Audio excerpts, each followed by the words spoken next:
മുഖ്യമന്ത്രി പറഞ്ഞ കാര്യങ്ങൾ അതുപോലെ തന്നെ പറയണം എന്ന് പറഞ്ഞ് തമ്പാനൂർ രവി മുൻ എംഎൽഎ കൂടിയായ അദ്ദേഹം സരിതയെ സ്വാധീനിക്കാൻ ശ്രമിക്കുന്നതിൻ്റെ ടെലിഫോൺ സംഭാഷണം പുറത്തു വന്നു.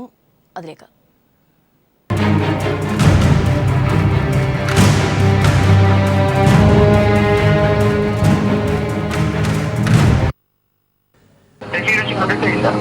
ഓക്കെ ഓക്കെ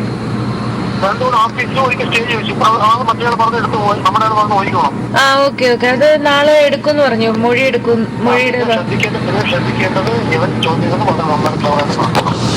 മറ്റേ ക്രോസ് വരുന്നത് ബീച്ചിന്റെ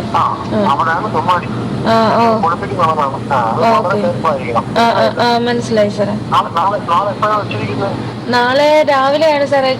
ഞാൻ മൊഴി എടുക്കുന്ന കാര്യം പറഞ്ഞ് മൊഴി എടുക്കാൻ കയറും. നാളെ ഇങ്ങോട്ട് ക്വസ്റ്റ്യൻസ് വരുന്ന അനുസരിച്ച് നമുക്ക് അങ്ങോട്ട് പറഞ്ഞാൽ മതിയല്ലോ. ഞാൻ നോക്കിക്കോളാം. അല്ലാതെ തന്നെ ഏതോ ഒരു ഓൺലൈനിൽ ഫുള്ള് കൊടുത്തിട്ടുണ്ട് സാറ് സംസാരിച്ച് ക്രോസ് എല്ലാം.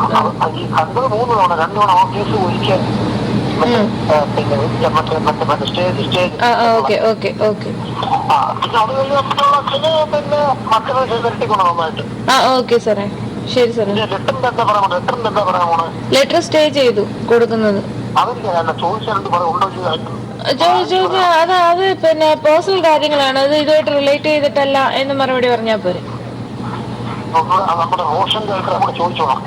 അത് നാളെ നേരിട്ട് കാണുമ്പോൾ ചോദിക്കാം സാറേ. ഫോൺ വിളിച്ചാൽ ഇനി ചിലപ്പോ അങ്ങോട്ടും ഇങ്ങോട്ടും എന്റെ ഫോണ് ചിലപ്പം അല്ലെങ്കിൽ അഡ്വക്കേറ്റിന്റെ ഫോണൊക്കെ ടാപ്പിംഗ് ആയിരിക്കും.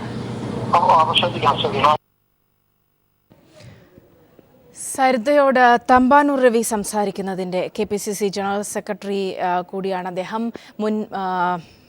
മുൻ MLA കൂടിയാണ് അദ്ദേഹം സംസാരിക്കുന്നതിൻ്റെ ശബ്ദ സംപ്രേഷണം, ടെലിഫോൺ സംഭാഷണത്തിൻ്റെ ശബ്ദ സംപ്രേഷണമാണ് ഇപ്പോൾ പുറത്തു വന്നിരിക്കുന്നത്.